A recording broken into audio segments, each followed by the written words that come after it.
law, language, money, the three paradigms of spontaneously grown institutions. Now, fortunately, law and language have been allowed to develop. Money has originated in original form, but as soon as it was there in its most primitive form, it was frozen. After 200 or 300 years of coins, all governments put their hands and stopped any further developments. Government said it must not develop any further. We were not allowed to experiment on it. Money hasn't been improved. Money has rather become worse in the course of time. And what we have had since in development are matters of government inventions, mostly wrong, mostly abuses of money. I have directed Secretary Connolly to suspend temporarily the convertibility of the dollar into gold or other reserve assets. And I have come to the position of asking, has monetary policy ever done any good? I don't think it has. I think it has done only harm. And that's why I am now pleading for what I've called denationalization of money. How do you think that it would work? Would the major banks such as Chase Manhattan issue currencies or gold coins issued? How would it? Well, the governments can stop people from issuing money. They can hardly stop them from opening accounts in something. After all, in the modern world, hand-to-hand money, coins and paper is no longer the most important. Credits and credit cards are a substitute. So I think we can forget about existing money and existing banks, and we'll gradually open a system of accounts which will displace money. That's a fascinating concept. Maybe the unit one day will be known as the Hayek. I don't believe that we shall ever have a good money again before we take the thing out of the hands of government. We can't take them violently out of the hands of government. All we can do is, by some sly roundabout way, introduce something they can't stop. Law.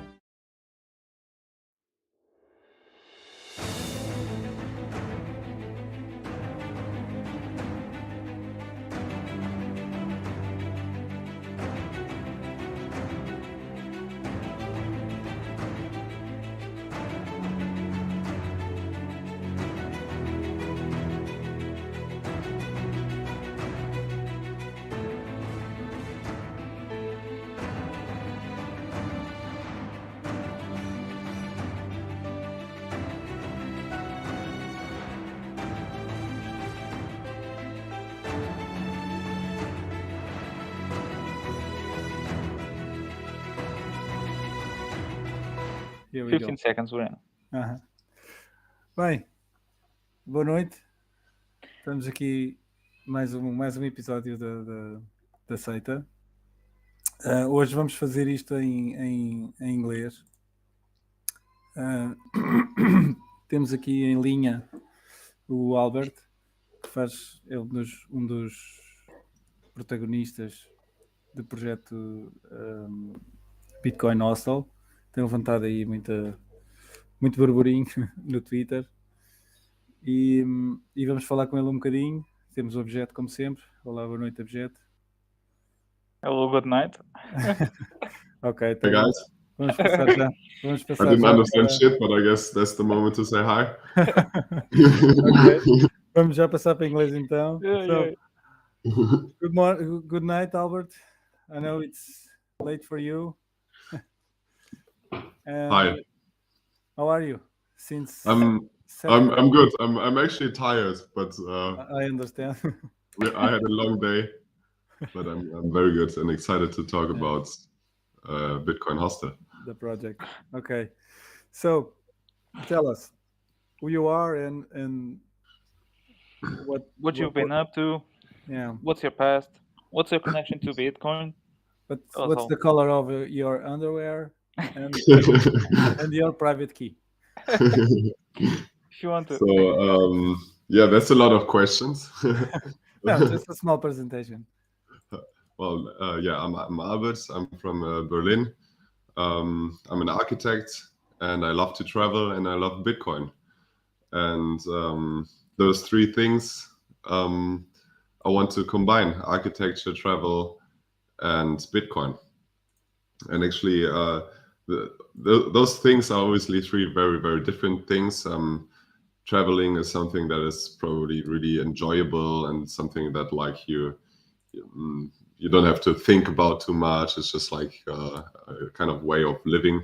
Yeah.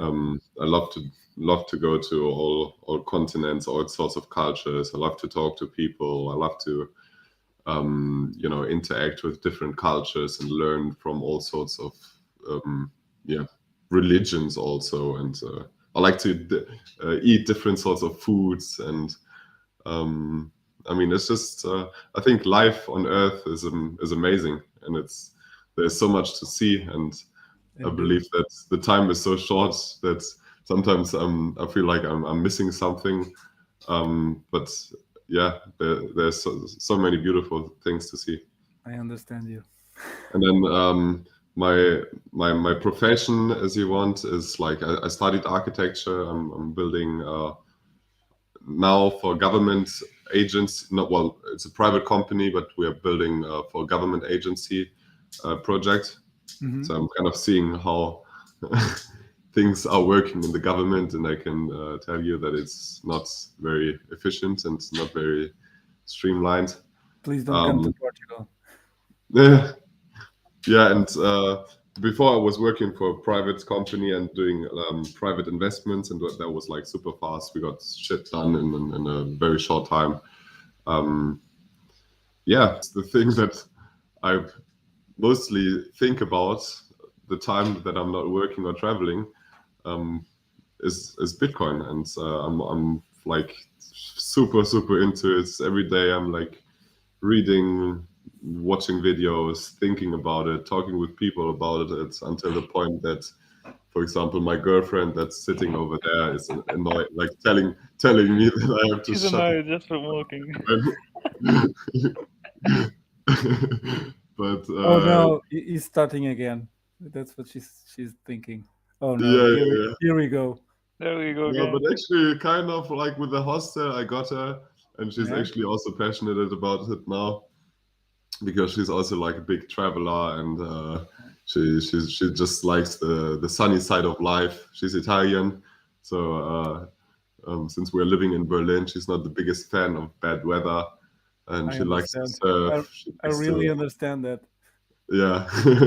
Yeah, come she to likes Portugal go already, out. man. Yeah. And she actually lived in Lisbon for 2 years already, so She's suffering mean- there in Germany. she can talk a little bit of Portuguese. She kind of understands the Portuguese culture, and she's in love with it. And she's actually the reason why we are choosing Portugal. Because so she's not a full Bitcoiner yet. she does not have shit coins. She is 100% Bitcoin. So That's a start. That's a good start. That's a good start. But it's Better than most, I would say. Yeah, I would say so. We still have to get her coins off the exchange though. Yeah. But that's gonna happen One step at a time. one step at a time, yeah. And what else? She's telling me when the prices go up and go down. She likes shopping, so most of the time she's telling me. That's the problem with women, right? Yeah, and she has her own way of saying it, which is Bitcoin is on sale. So she's using the fashion words to say when Bitcoin goes down, which is a good thing because you can get more then. Okay. She's not. If she's not pressuring to sell, it's a good thing. No, she never said. Okay. That would be the moment when I would change girlfriend. What? She was minding her own business, and then she said, like, what? Okay, Albert. So we've already talked on Saturday about your project, the Bitcoin Hostel. And for those who didn't watch the stream, can you tell us in broad strokes like the highlights of your project? What's it all about? Sure. So I believe that Bitcoin is the most amazing invention in human history, and it is sort of a grassroots movement, and we have to orange pill the world to get to like a peaceful and fair and believe it or not, more sustainable world. And we have to get government out of the control of a monetary system. And in order to do so, I don't think we should kind of talk to politicians or try to convince politicians, because that's not going to happen realistically. Yeah. But it's a movement from the people, and that's why I think we should talk to the people and show the people what Bitcoin is and how to use it and why it's useful and why it's better than any other sorts of systems, of monetary systems. But I don't think a lot of people, especially the ones that are not really interested in Bitcoin, will go to school or will kind of like study a lot. And that's why we thought it could be a good idea to just create a fun place to go. And maybe you don't even though the place will be called Bitcoin Hostel, the people don't necessarily have to come for Bitcoin. They should just come because we have an amazing hostel. We want to like offer great food made from our gardens, fresh vegetables, fresh fruits, fresh meat from the butcher around the corner, and fish, and just like sound money. We want to offer sound food. Yeah. And then we want to offer great sports courses, yoga, surfing, and maybe other sorts of courses to just learn about things. And but always in a fun way. In the evening, people should get into conversations. If they want to, they can get drunk and just have an amazing time together. And then, in my experience, drunk people also like to talk then about what they've experienced during the day, and maybe what they have learned. And we're going to drunk push them a people little are bit. usually the ones that talk the most. Yeah. I wonder why. And yeah, I would say that if people will have a fun time, if people will have great memories of that place, we can spread the Bitcoin fire around the world. Travelers will come to Portugal, but they will go back home and tell their friends, tell their family about what they have experienced. And we want to do this, yeah, as I said, in a fun way and in a not too schoolish way, but in a way that people will just learn fast, learning by doing. You can only pay with Bitcoin. If you don't have Bitcoin, you can buy them really quick at the ATM. Get a Lightning ATM in the lobby and download the app. It's going to take you about 5 seconds. Yeah. And then you'll be able to pay for the hostel. Sounds nice. Doesn't sound nice, man. It sounds perfect. Like a dream. Oh god. So a little short question, man. Are you a fan of South Park? I've watched South Park, but I haven't seen all the episodes. Man, there's an episode on the last season, man. What is it about? It's about an hostel that you can only pay with Bitcoin. Yeah? Oh my god, yeah, I've seen the episode later. I remember last time we spoke, man. There's a fucking episode in South Park with it. Oh I have to see that. I just wanted to put it in here, man, just to be registered. What the fuck? Yeah. Sounds They saw my Twitter, obviously. Yeah. So, Tiago, you have anything to ask me? No, go ahead. Oh, you don't? Oh, I was hoping you had one question. So this guy, oh man. I mean, I can just continue talking about the hostel. Yeah, we can talk. We can talk about Bitcoin all day, man. That's the thing. That's not the thing. That's the problem. So, yeah. Okay. So, where can we pick this? You had a blank? Maybe a blank. No. So Let me see Albert,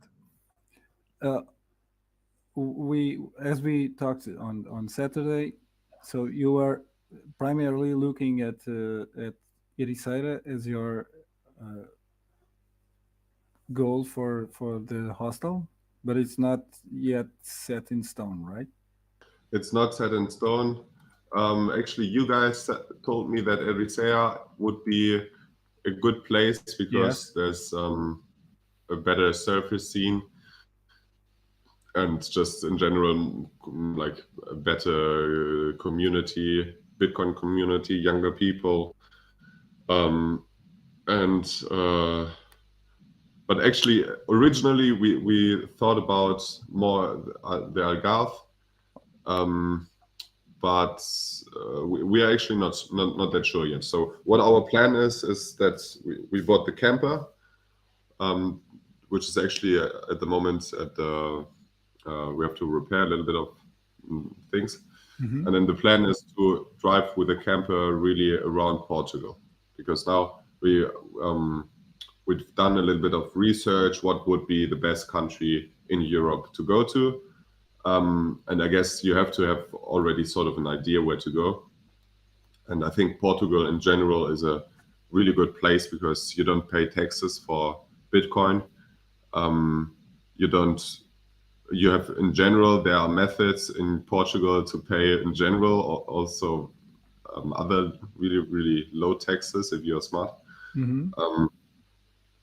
What's up? The state doesn't hear this.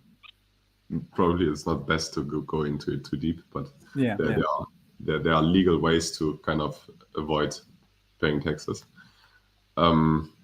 So it's kind of obvious for us that it should be Portugal, obviously also because of the weather, because of the great food, because of the great culture and great people, and we just feel like it's a nice place to be.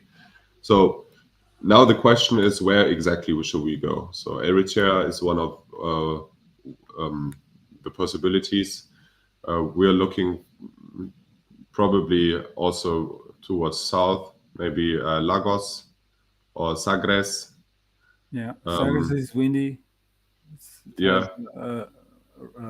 Some microclimate, a strange microclimate. It's cool. So and also the water is a bit more cold than the Mediterranean, because Sagres gets apart from the end of the Mediterranean and the Atlantic, so the water is a bit more cold than Faro or Lagos or. Mm-hmm.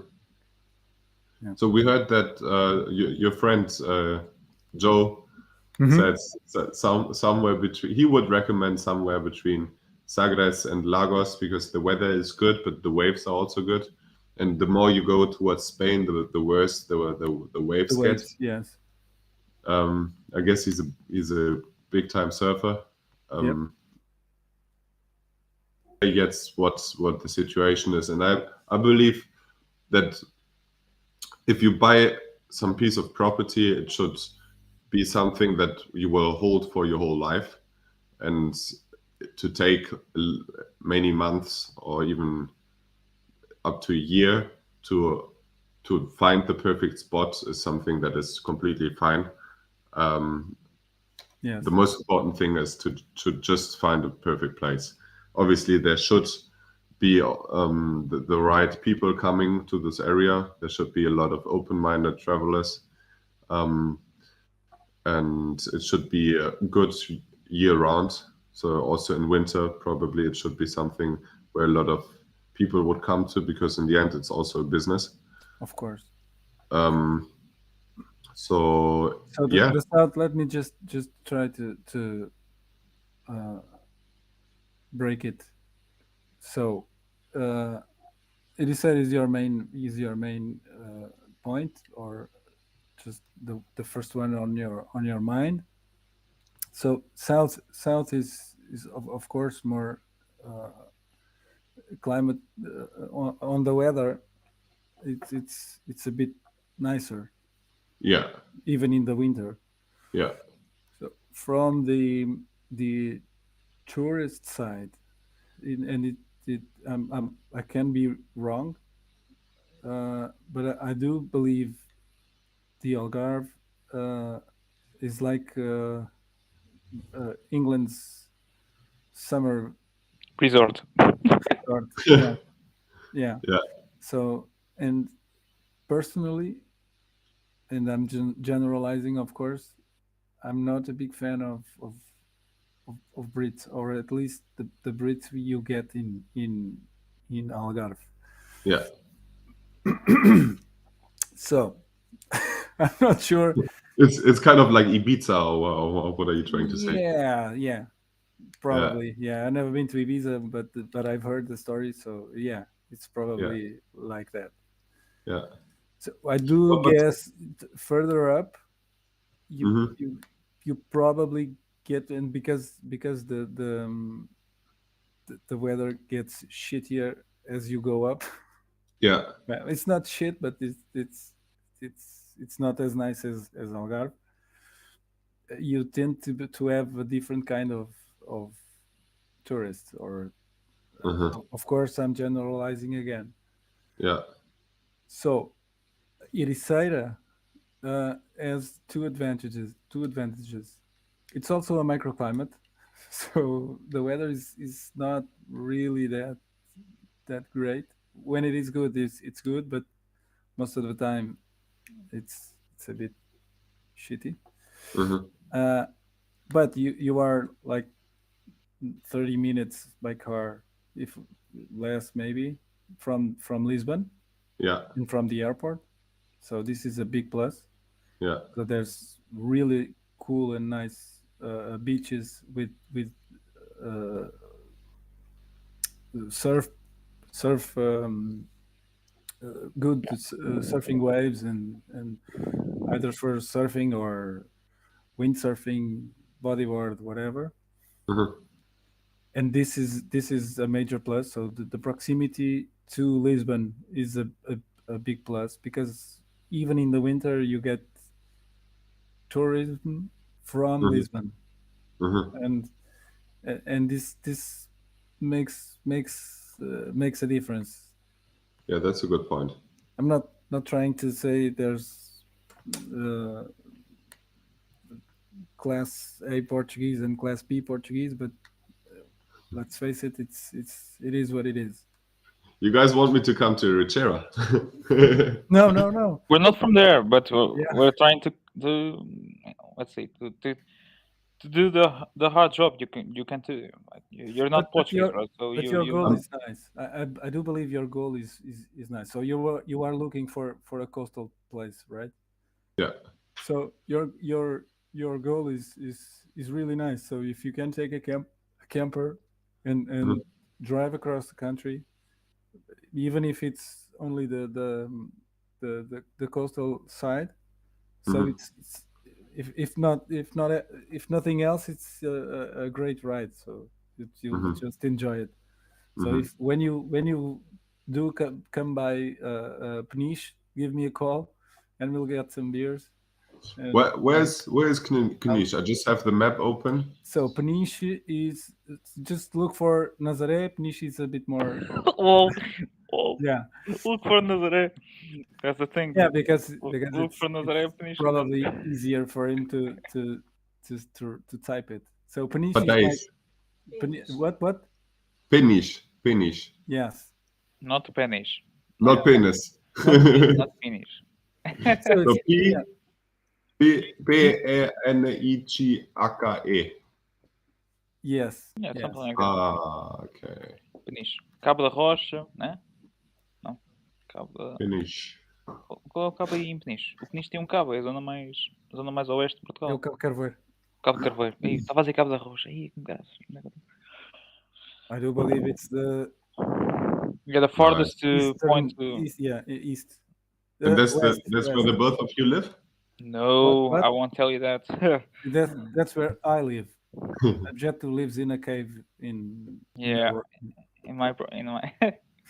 Oh, God. Park, but it's also that place looks amazing.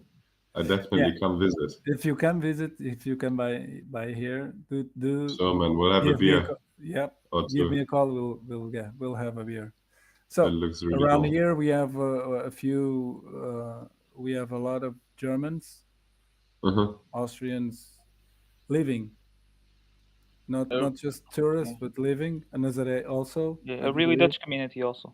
Really Yeah. Dutch. Oh yeah. Yeah, Dutch community. So are they all better than the British? Yeah, In my aren't as annoying as them. in my Brits experience, are annoying, yes. man. Oh God. Sorry, Brits.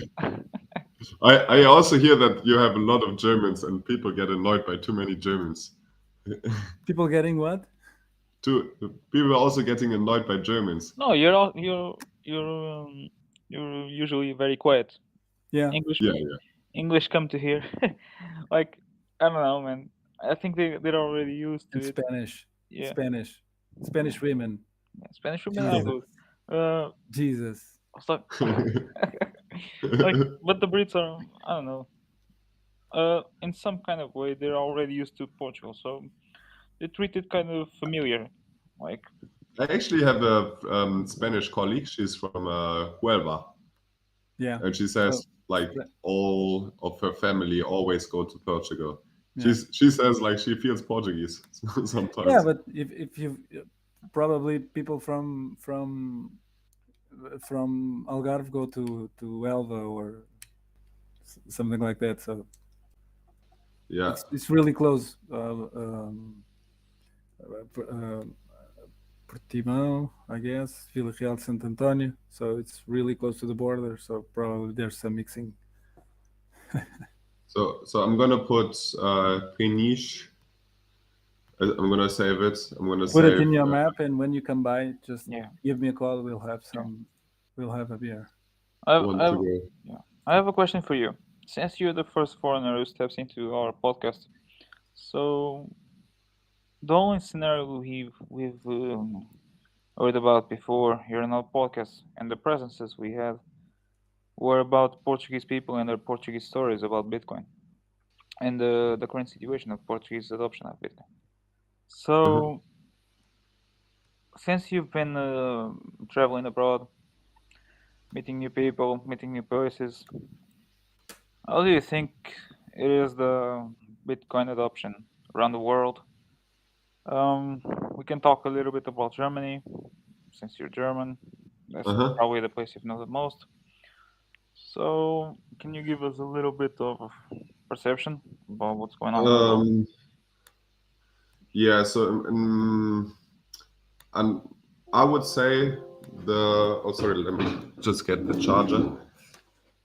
Yeah, get the charger. I would say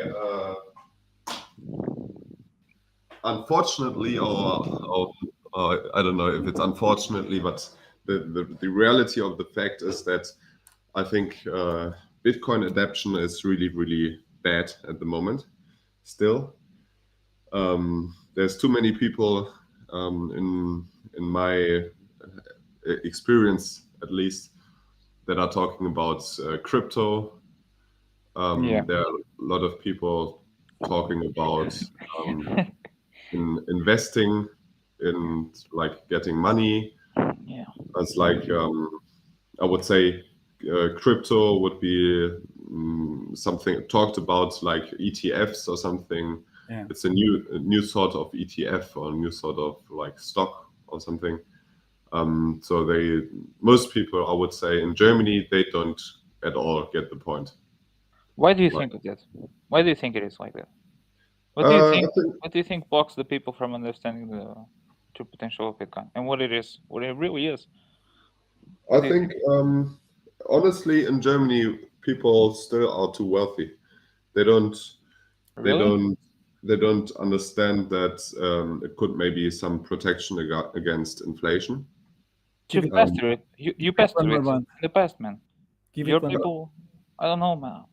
I cannot understand it, man. Give them one more month. Yeah. Exactly. No, but actually, that's true. I mean, 1 more month sounds ridiculous, but it is actually true that especially now where prices are getting fucking high, really How's your fast. gas there? How's your gas lately? And €2.20. electricity bill? It's €2. high? The last time I put fuel into the camper is €2.20. €2.20 a liter.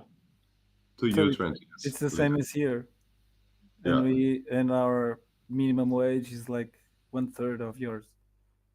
700 years, I think. So, but the thing is, we Portuguese have faced little times of in history where we've seen like a rapid increase of inflation. You know, we don't have that cultural. I think, we don't have that cultural mindset of inflation mindset. You know, that people and some cultures have. Like, when I think of Germans and German people, well, I think Germans, Austrians apply as well. So you had Weimar Republic after the First World War, and I don't know how your generation or your father's generation, like, how don't get it, man? Yeah, that's also something that I'm asking myself. Didn't your grandfathers told you stories about?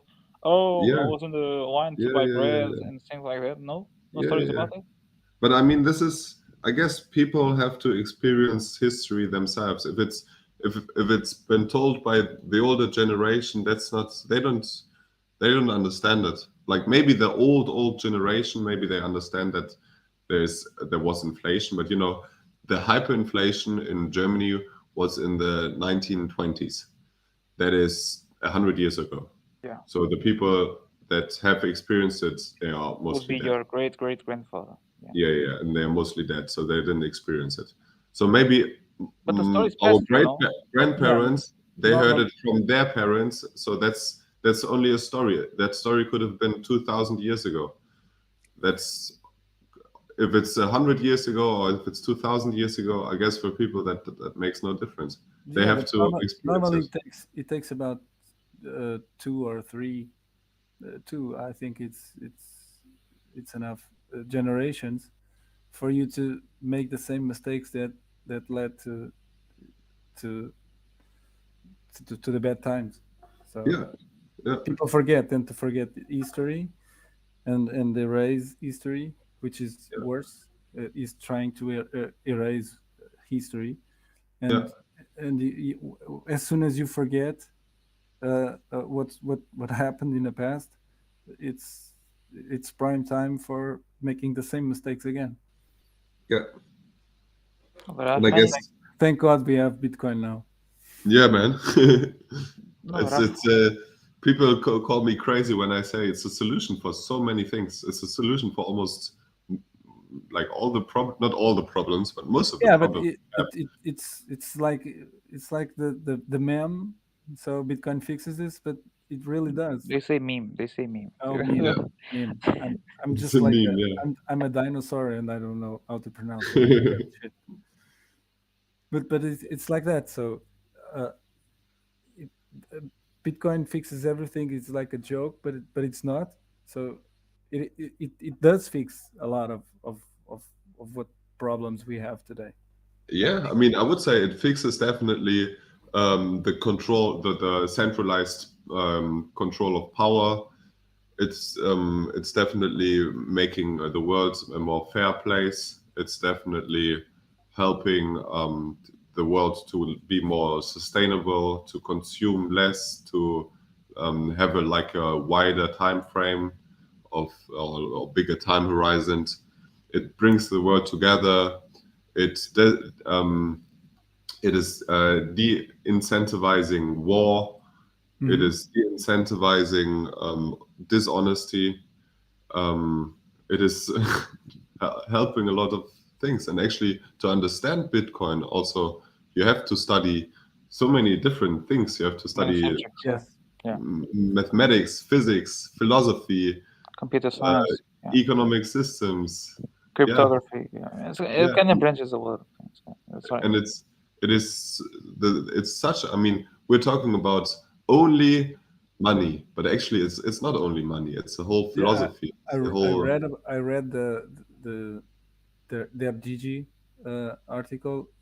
I think it's the latest article he did about law, language, and money, Yeah. which touched Bitcoin, of course. Have you read it? So I it's haven't. it's a It big is article. it is about Thomas Jefferson, Bastiat, and Hayek. Yeah. Uh-huh. So, but it's really profound. So, but Yeah, I mean, it's also actually, yeah, it's right. It's also a language. It's a way of communicating. Serious, man. It is yeah, cool. that's his point. Yeah. He makes that point that it is, in fact, Speech. information, This speech. text. Yeah. So information going back and forth. So coming back to the project and Bitcoin Hostel.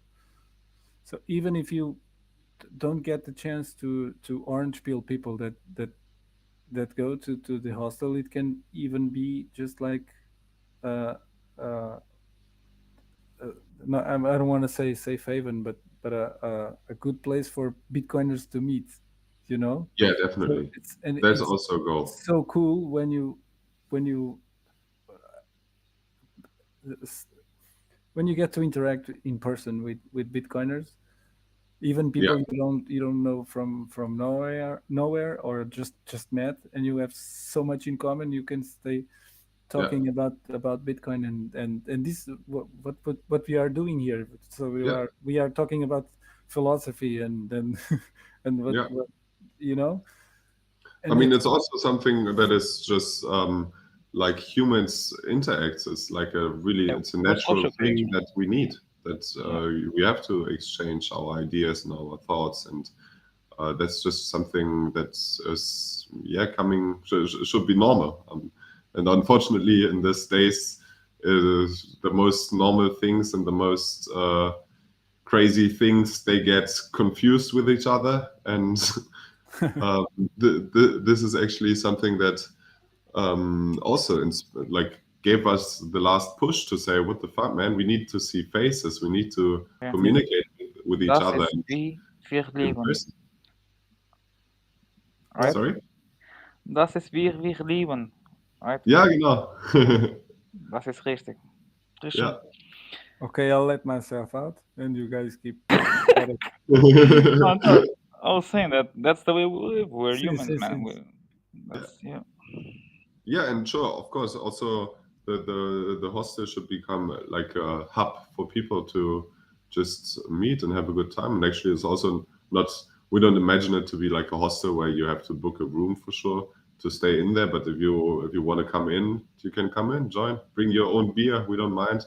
Man. Come in. I'm already dreaming of it, man. Like some Bitcoiners doing There'll some. be musicians. You can play your songs. You can be a DJ. You can like. Imagine having Tiago Vasconcelos having a lightning presentation to some couple of drunk Bitcoiners talking to philosophy. I can already imagine it. Oh man. Yeah, man. I don't know if you have something to say, man. Tiago. Yes. Do you imagine it? Given a presentation like, oh shit. No, I would be drunk probably also. No, yeah. So you went down. Is that it? We have the first rug pull of the day. Is that it? No. You're back. Yeah. Okay, so we are on again. So going back to the project. So we covered where, and so now tell us about, you were telling us in the backstage you started Telecoin for the project. So actually this is obviously some big point. We have to finance all those this whole project, and so everything we want to do like in a Bitcoin grassroots movement style. So really we are hoping that a lot of people are going to support us financially also. You're helping with the podcast, you're giving information to people, which is already super helpful. But we also need money to finance this thing. And we started on Telecoin now, a campaign. and I put the amount of 3 Bitcoin in it because I think 3 Bitcoin is like something that is not So in that three much. But in it would 3 be, months, in 3 months, you are sitting in 300,000 euros. Very. well, that would be amazing. But yeah, let's see how it's gonna go. I mean, the campaign, I didn't even mention it on Twitter or something, but this is something we want to like push real hard, and hopefully we'll get those 3 Bitcoins together until at least until the end of the year. Why 3 Bitcoin? I would say 3 Bitcoin. That's also a sum that they are asking in El Salvador to invest in. And 3 Bitcoin is a sum that I would say we could use to get a real nice property. I mean, at the moment, 3 Bitcoin are around. I don't want to say the euro. 150. I don't want to take. 150,000, I think. Yeah, it's around 150. Yeah, but that would be a good amount to buy the property, and then the rest would be financed by us ourselves with a credit from banks, and use fiat shit coins. And yeah, I would say that would bring us real far to make this project go. Yeah. So just tweet about it, and we'll We have to spread the word. Yeah. We have to like Twitter must be on fire. We have to fucking all of the Bitcoiners, they have to see this fucking shit on their tweets or on their feed. So everyone should retweet it. tweet while you're at the van, and so you Yeah. get a tracker. Yeah, that's actually also the plan, that we're gonna show the progress all over the place, like all the time when we're in like Eritrea, or when we are like close to the border of Portugal or whatever. Yeah. We're gonna post photos. We're gonna involve everyone. So that's also something that we kind of want to make it open source. The other day, purposely, I tweeted around publicly the question, what website should we use to get Bitcoin donations? And I intentionally didn't ask you, because I remember you said it to me. I think I answered anyway. Yeah. But I really wanted to make it public, because I want the public to be involved, and I want to say to everyone that all sorts of help is appreciated, even if it's just like a feedback of saying, yeah, well, good luck, or we like the project, or if it's good advice, what cities to go to, what areas to go to, where's the weather good, where are the waves good, where's the property prices low. This is helping a lot. Obviously, this podcast helps a lot, but retweeting, putting comments on, that helps a lot. But in the end, also, we need to fund this whole project. We need the money to spend and to bring this forward. And so we're grateful for every Satoshi people can get, and it's on Lightning. So I'd say if everyone just chips in 10,000 sats or something, that'd be real helpful. Yeah. What about an Instagram page? Do you have it already? We're gonna open the Instagram page when we'll be able to post more pictures. At the moment, we are not yet traveling, so we don't have that much content. But the Instagram is definitely also coming. Yeah, I do believe it's cool if you can make it like a journal. Yeah, definitely. Yeah, that's definitely the plan. And it's definitely also something that's like, I'm not shy to ask questions. I'm not shy to show people that some things I don't know. Probably also about Portuguese jurisdictions, Portuguese law. We're gonna need some help. All sorts of help is appreciated. And then I also tweeted it and put it on the website. The idea is to buy the land then, to purchase it, and then I am an architect and I could make a design for this, but we want to make also this part open source, and we want to start an architectural competition. We're going to put on the plans, every measurements, every photos, and all the information people need to design something. And then we're going to put a framework on what we need and how people should present it, so it's comparable. And then the whole world is open to make a design, and we'll choose from the best. The best ones will also get paid. So probably like the first 3 or 5 designs will also get a couple of satoshis, and the winner obviously gets the most. But in the end, Like a everyone bounty, should right? put in their input. It's like a bounty system for the project. Yeah, so bounty. Well, what's it called? Wanted, best design. Oh, that's nice. Yeah, you know, I did the front end for a VHF's Atlanium contract. So it was about it was smt.atlanium.com. So somebody make this. It's like you have this idea. It's like a crowdfunding, you know. So I want to do this, or I want to.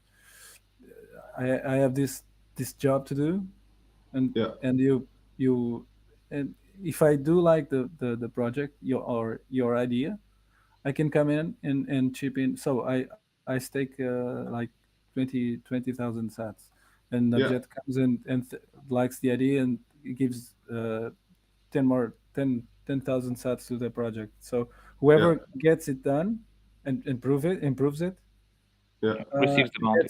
Gets the bounty. So it's like nice. It's a really I really enjoyed it. Enjoyed the idea VHF had, and it was a simple project, but the front end part at least. But it shows in paves the way of the. And it's still up and running. Yeah. What's it called again? So I'll check it out. I believe it's SMT. SMT. Atlanium TLENEUM.com. Wait, I'm gonna put it on. I do believe. So somebody make this. Yeah, somebody make this. Atlanium. So let me just. I'll write it and I'll post it here on the screen. So no, but it somehow paves the way and shows the way. Like it makes kind of like it shows in people's faces what like open contributions can bring with Bitcoin. Like, so can you see it on the screen, Albert? The link. Can you see it? Oh yeah, I see it. Yeah, smt.atlanium.com. Yeah. You probably can make it bigger. So, but it's a cool project. Yeah, but I totally agree that this open source thing is something that's like, I mean, the what other word is there? Crowd intelligence. Yeah. Crowd. Yeah, I've heard that subject before. That the idea and like if we can monetize malice online and make sure where the people spend their money, it will be like following their willing actions. Like in this case, man, if you stake 20,000 sats, man, it means you don't like you care about the thing, like So I mean, also I would say like university. I don't know if you studied, but when I studied, I think the most valuable thing was definitely not the lectures or the things that I learned, because I didn't even learn that much in university, to be honest. But most of the things I just learned by doing. And like when I started working as an architect in like the first half year, I learned probably more than in the other 6 years I studied it. But the most valuable thing I would say in during the studies is actually the conversations with the people, and everyone's got some crazy ideas, and everyone can then help each other develop it. And I mean, that's one of the little advantages of studying, is that really you have a big community that is really interested, and everyone's working on a similar thing, and that's how some amazing shit can get done. And nowadays, maybe too many people are sitting at home alone and doing like home office. It's hard I'm to not have ideas. I'm not sure if that's the right way. Yeah, but I understand what you're saying. So it's hard to have ideas, or sometimes maybe someone has an idea, but if you are in a group, somebody else has another idea, and probably your idea gets even better. Yeah. Well, and I'm not saying I don't have ideas. I mean, I have lots of ideas. I would say I'm a good architect, and I've many good ideas. Probably also for the hostel. I've seen thousands probably of great hostels and great places to spend good time at. So I would say I can design a really nice hostel. Man, you brought me some ideas now. And I'm actually doing it already in my professional work now. But I would say I know what I'm doing, but to have a lot of ideas together, I can guarantee you there's always something that you haven't thought about. Mm-hmm. I mean, in the end, I'm going to be the one that is building the house.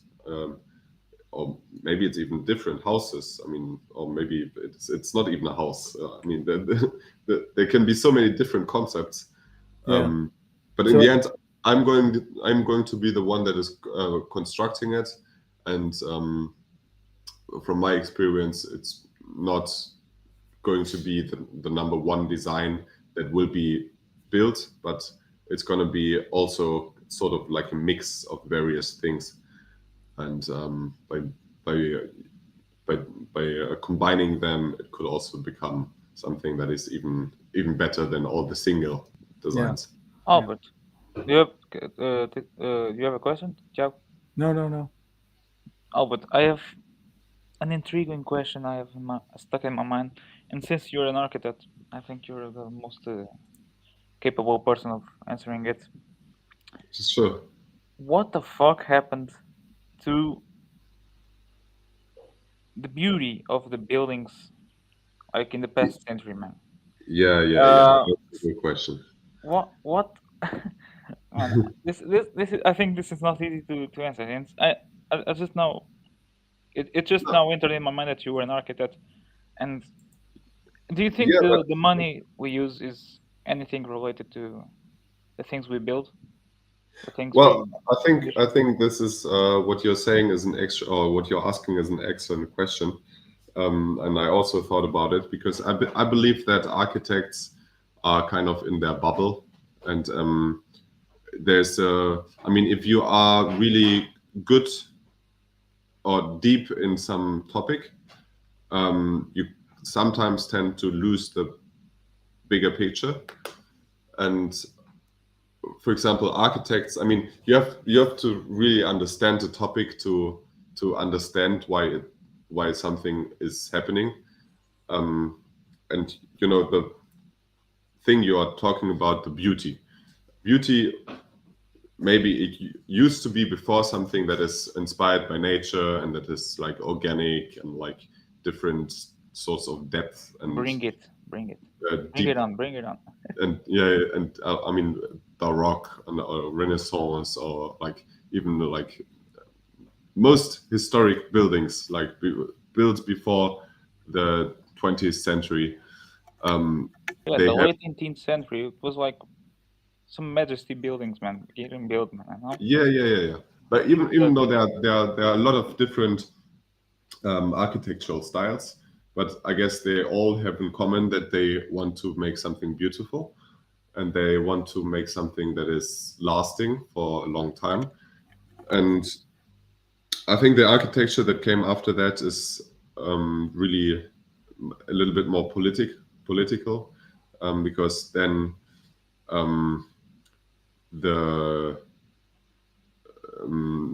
we had to build a lot of buildings. First of all, there was a growth in population, and there was a growth in political systems. Before it was maybe kings that could use the tax money to build nice palaces, or churches that wanted to build nice, churches, and then like rich people that could afford to build like amazing villas for them. But the political view kind of changed a little bit, and people said, well, we have to make more buildings for the people, and we have to make it in a cheap way so everyone can afford it.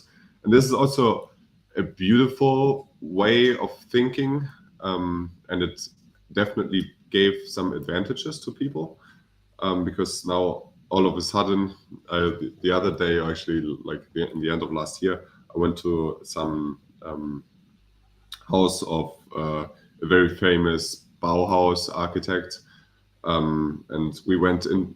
My girlfriend and I went inside of the building, and we asked the people in the building how they liked it, and they loved it. Like we talked to various people, and they loved it, because it's like the spaces were put into like really the human scale, and something that is really good Proportion, to use. right? It is proportional. It's yeah, good proportions, but it's made for the human scale, so it's really efficient to use. But I know what you mean. It's not beautiful in the traditional sense. I mean, you would, if you don't understand the idea and the political movement that's behind. It isn't. Sorry, it isn't the utilitarian versus beauty movement, like aesthetical movement. I think some market. I don't know if you maybe can correct me in this, but and since we're talking about the topic, and I somehow think the topic is related to Bitcoin later. We're gonna try to make a parallel to it. I think in the early of the past century, like it started a movement. I don't know if I'm right. You can correct me in this, but like when people starting to privilege or to give more importance to the utility of the building rather than the beauty of the building. And somehow people forgot that when a building lost its utility, if it was beautiful, people returned to it because it was beautiful, even if the utility was gone. Nowadays, buildings lose their utility, and without beauty, people don't even think about them, and they become like abysmal structures on the streets. I don't know. Yeah, no, I completely understand your point. I'm just like I just wanted to for now give the architectural point of view on why it happened, and that it also had its purpose. But I completely agree with you that efficiency and cost saving and efficiency and fast building is not it's one thing that is important, but while doing so we completely forgot beauty. And I remember when I studied and I told my professor, I want to do this because it's beautiful. He said, well, that's no argument. You can say I want to put it there because the way to the kitchen is shorter, or I want to put it there because the orientation to the sun is better, or you have to give like precise reason. But to say I like to do that because I just like it, it's beautiful, that's no argument. And that's actually, to come back to the Bitcoin hostel, that's actually something that I believe is because most of the buildings nowadays are made by architects, and they are too deep into the topic and they don't use the buildings. They just like to build them fast and have like a nice photograph of The it approval. And on their website, and on the website maybe it looks beautiful, but actually if you see it, it's not full of plants. It's just like it has gray walls, and maybe when it was constructed or when it was planned, it was beautiful, but then it's soulless because like everything looks the same. So, and that is actually why there should be normal people also participating in the competition, and people that are not that familiar into architecture, and maybe people that want to design something because it's only beautiful. They liked it, and Yeah. I mean, why don't we shoot some naked baby asses on the top of the windows? Yeah, And some with Science and fucking Woman, right? flowers on the roof. I mean, I like it. We could put the wings also there, and why not some boobs as well? I mean, that's just beautiful. And That sounds like a single room. but I So- mean, that is in the ancient times. Maybe they built the buildings to honor some gods or some kings or Yeah. something. But we can also honor Even I other don't believe things now, even or maybe even still gods. But, even the mix from different different cultures probably can give you some new ideas. Someone from Asia or someone That's- from Africa, or that probably has a different view on architecture and even functionality and Yeah, that's aesthetics. completely true. Yeah. For example, in Vietnam, there is not that many building regulations, and people can just build whatever the fuck they want. And some buildings are like 1 story high, and then the next one is like 30 stories high skyscraper. But the skyscrapers are not built by non-architects, but like the smaller buildings, Yeah. they are built by the people, and they put some fucking plastic chair in the middle of the room, and then they have like people around, and the shop front is completely open, and everyone can see what the fuck they are doing. But it's nice because everyone can enter and pass by and say hi, and like it's something that is really lively. And probably in Europe we have also a little bit too many restrictions by now. I also heard that it's really difficult to get permissions in Portugal to add some new parts of the building Yeah, to yeah. one. Above 2 stories, you're screwed, man. Yeah, so No, but even new buildings. Imagine if you buy land, and if you don't have already, even if it's a ruin, there it's difficult to add more buildings. yeah. Can we close the latest point? So, and make the final parallel to Bitcoin. So, Albert, can Bitcoin restore beauty? I'm gonna say yes, because Why? You can because think about it. You can think about it if you want. We have no problem. no, I thought about it, and Bitcoin can restore beauty because Bitcoin changes everyone's time preference. People don't, with Bitcoin, unlike with fiat, people will have like a much longer time horizon, and people might come back to this idea of thinking not only for the next couple of days or weeks or months, but I mean, if you think about the time when people had a gold standard, Yeah, and generational savings as well. there was people in also in Portugal, but also in Italy or Spain or like Southern Europe, there were people that planted olive oil trees, Yeah, knowing that they will never ever Yeah. even get it's a one. story. It's a great story. We tell our grandchildren. grandchildren. that is amazing. Like there's people investing in something that they know for sure. I mean, they're not stupid. They won't see their They product. they make it on purpose. They know for sure that they will never get it, and not even their children, but their grandchildren's children will make something out of it.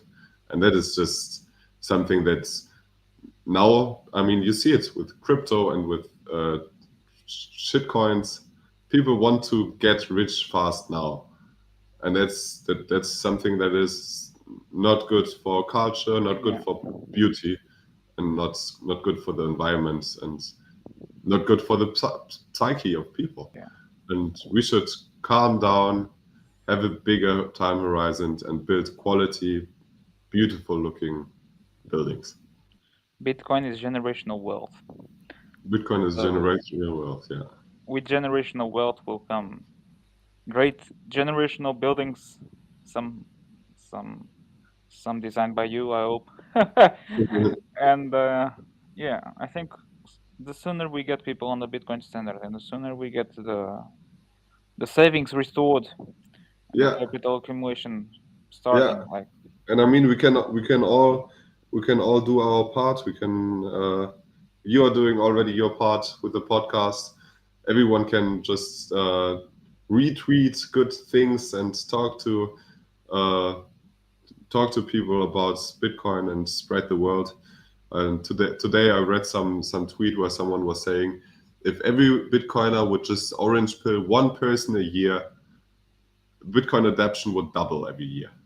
And that's like the fastest. That's like the fastest adoption of anything ever. That's really slow, man. That's bearish. And sustainable. Yeah. The price rips off, man. And inflation starts kicking their ass, man. Yeah. I think people will have no option either to come to Bitcoin. I mean, everyone's going to use it. I'm not. We just have to make sure that our friends and family are before all the rest. I'm not that because at some point everyone will have it. I'm not that optimistic in people's stupidity. No, people are great. People are great. Yeah, we can teach everyone. Yeah, if they want to learn, please. I mean, you could teach people to put a mask on. Dude, we have a word here in Portugal. I don't think is there a real translation to it? I don't know. It says casmurro, and people are casmurras. You know. I think What does that mean? Thick-headed or something like that. I don't know, man. Casmurros, like people like you tell them 1 time, 2 times, 3 times, and you know it. They know you're right, and even It's stubborn. Yeah, they're stubborn. Yeah, they're casmurros. You got now learn the Portuguese word casmurros. Add that to your dictionary. No, but that's true. We've got similar sayings in Germany. I think you have to hear something 10 times, and then the 10 times there's some really fucked up words in German. Even just like Krankenhaus, Krankenwagen. Krankenhaus. Yeah, your German is good. There's like 20 word 20 letter word. Well, but actually, to be fair, I was the other day I was studying a little bit of Italian, and German words are long because they're basically mixed words. They have the information of whole phrases. Like in other languages, you have a whole phrase. We just have a word. It's a phrase without space. Nice. I don't know.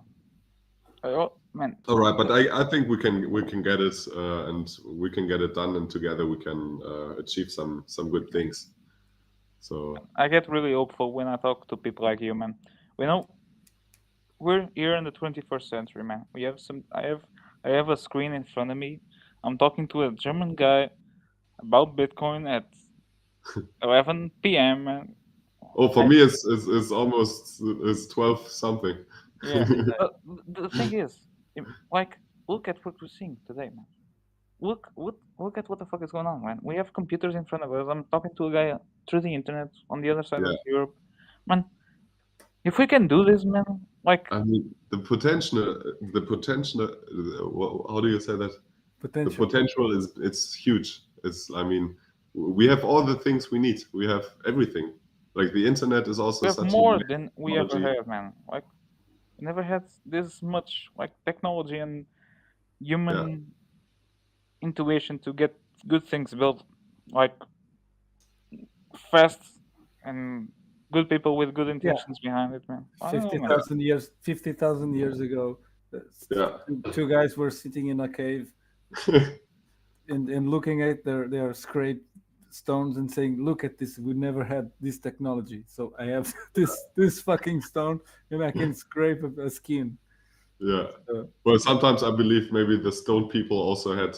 I Shit mean, they coins? don't have Shit all coins? the luxury we have, but probably they were like also happy people, and I guess in all times we had happy stuff. I think the most important thing is that people don't just live like vegetables, but they live their dream and do what they really believe in. And then when they are old, they like to think back of what they've done in the past and not what they could have maybe have done. Yeah. Perfect. And what is your goal with this? What legacy do you want to leave behind? So I don't. you've already said that this project is not to die tomorrow. It is to persist, right? It is to last like more than 40 years at least, I hope. And what's your real intentions behind this? What do you want to leave a legacy like related to Bitcoin? Like we're early in this shit, man. We're early. We're like I think we're still early adopters, I think, and at this point. Yes, So that's for sure. Well, I don't think. Well, I think you cannot change a system in a way that it will stay forever, because I think every generation has to fight for their ideas. Every generation has to fight for what they believe in, and this is just what we can do. And at the moment, I mean, once you have understood what Bitcoin is, you should dedicate your life to it. I mean, this is preach. this is something that is changing everything, and it could make the world, just an amazing place. And I'm not going to say that it's going to stay forever, because I'm sure that a lot of people from different sides will also keep on attacking Bitcoin, and maybe the moment when people are not even thinking about that it could be manipulated into feels less like a monument, man. more centralized thing, that's the moment probably it will get attacked, and so people have to fight again, and that's then for another generation and for another generation. So everyone has just to invest their energy into something that they believe is good. And also Bitcoin itself, we'd say it's forever, but every time it has to continue being resistant. Yeah. It has to be. I mean, we don't want to have like NFTs on it or something. We want to be it the most secure, sound monetary system, and that's it. And keep the security. I mean, technology is evolving all the time, but we don't have to do changes every single day. But I mean, the things that are necessary, we have to fight for. And at the moment, I believe that there's a big fight in fake news. People are saying attacking Bitcoin in all sorts of ways. I mean, once upon a time, maybe they said it's for criminals or it's for terrorists, and now they are saying, well, it's the same as crypto, and everyone can get rich fast, but actually it's just a Ponzi scheme, or we should shut it down because it's killing the environment. I mean, it's all sorts of attacks, and that's why we should help people understand that it's actually helping people, and it's something that is doing good, and something that is a blessing to have, and we should continue fighting for it and spreading out the word. Okay. Did you answer? Legacy. Are you behind it? Are you following it? So even after this is all gone, like a Bitcoin hostel is like the way I see a cold card now, man. I know a cold card might be like in 150 years from now. It might be like, oh, see, your great grandfather used this calculator to calculate the transaction and sign the transaction and send his first Bitcoin to, I don't know. And Yeah. I see like if you put a Bitcoin hostel in like Portugal, man, I really hope it if the story is a success, what I hope it does. I think like in 150 years from now or 200 years, who knows? Like it is like a monument. You must admit it, right? Yeah, And definitely. I hope, man, I really hope it goes right because people you were talking about it, like we're missing like this purpose. In somehow Bitcoin gave to some people this purpose Yeah. they didn't have it before. So I hope you're building your legacy now. From now on, I hope this project goes on Nice. and you leave a Thank great legacy behind, and somehow your great grandchildren can hear the stories of their Albert great grandfather. Hopefully. Can I have what you're smoking? Yeah. What? I was asking objectively if I could have what is smoking. No, So, but I mean it's a nice idea, and I think we can all do participate in it. And as I said, everyone is welcome to help. Everyone's help is actually needed, and maybe this is how we can finish it off because it's also late for me. yes. I invite everyone to participate. I invite everyone to get some sorts of inputs, bring ideas. Later on, while construction, we definitely also need people like physically building the house. I can help with And it. I'd love to, and it should really be like a community project, something that a lot of people are helping on. And actually, it does not have to be only the Bitcoin hostel. It can be like next door. We can also put another house for people to live in. I can be amazing on my holidays, man. Yeah, and like put a farm next door, and put a Bitcoin bar next door, put a Bitcoin cafe next door, a Bitcoin butcher. I mean, that could be a start really for something that is spreading in this whole area, and we can all join and like make a real community and a circular economy. Also, you are aiming for a villa. More for like a village. Yeah, village. We're gonna spread the seed to the whole village, man. Yeah. Yeah. I mean, one day even a city in El Salvador. They're building a city, but I mean, let's stay more realistic at the moment. Yeah. We want to start with the Bitcoin hostel, and for this, every help would be great. So maybe if the people that are listening to this podcast, they can follow us on Twitter. It's Bitcoin_hostel, Yes. and you can also find the website on. It's linked to this Twitter. You can go on bitcoin/hostel.com, and on Telecoin we are starting our donation campaign. So we are appreciating all the sets you can send some sets to these guys, man. Send some sets. Send some chats, some sets and chats if you want. But then that's how we can make it possible. In the end, you passed me the Telecoin link. No, I'll tweet about it. Awesome. Yeah, me too.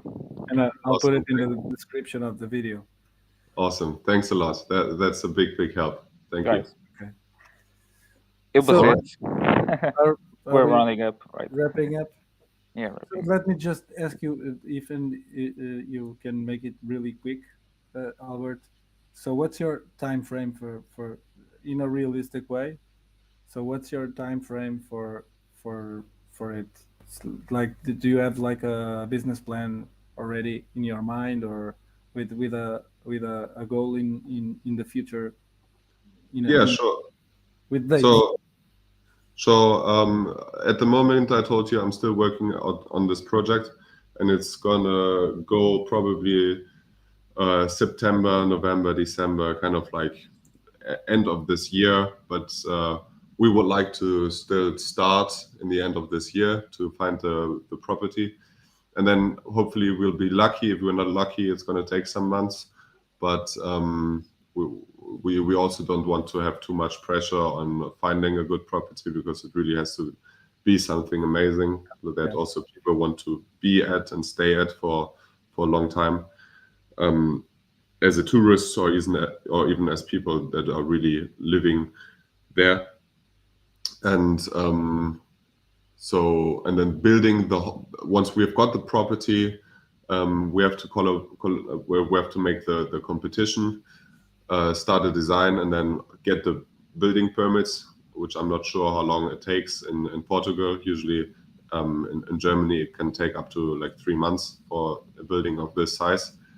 But building itself should not take too much time. It should take maybe half a year, Hmm. 1 year. So hopefully at the end of next year we can have it opened. Wow. But let's see. I don't have any. I mean, this is more or less the time frame. But what I can say you for sure is that I still have to finish this project. Of course. It's just I was just asking for like an estimate, or just Yeah. so if it was a 10-year project or a 2-year project or something. Oh no, So no, and it's definitely something that is that in we the near are term.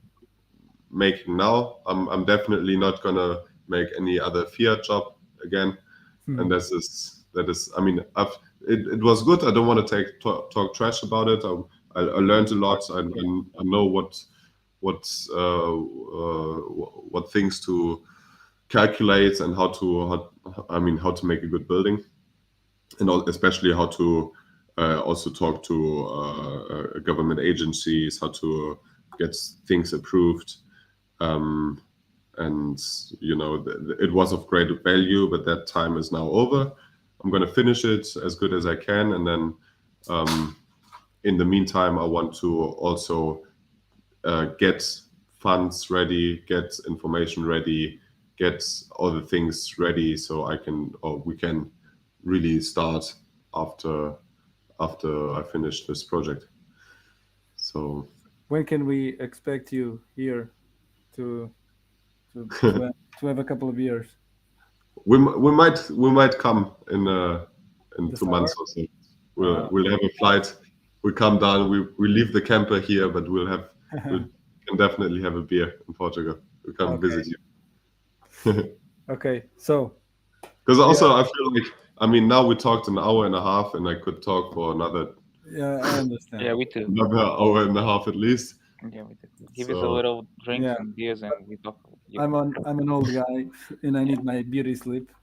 yeah, And we're closing the store. We have a saying here in our stream. We like this is like a taberna. No, is this a taberna? I don't know. A tavern. This is like a tavern, you know. yeah, When the tavern is closing, we started taking the girls out of the bar, you know.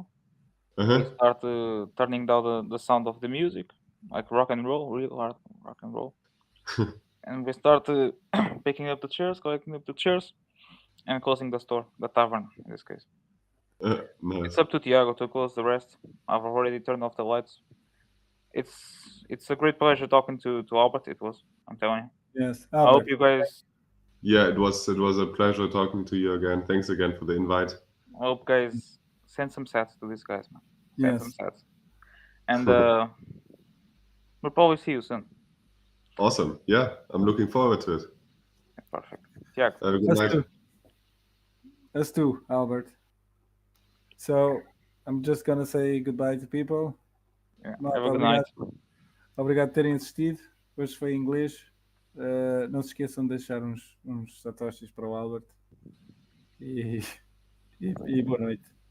Boa noite. Está na hora de ir para a caminha. Gute Nacht. Gute Nacht. Tchau, tchau.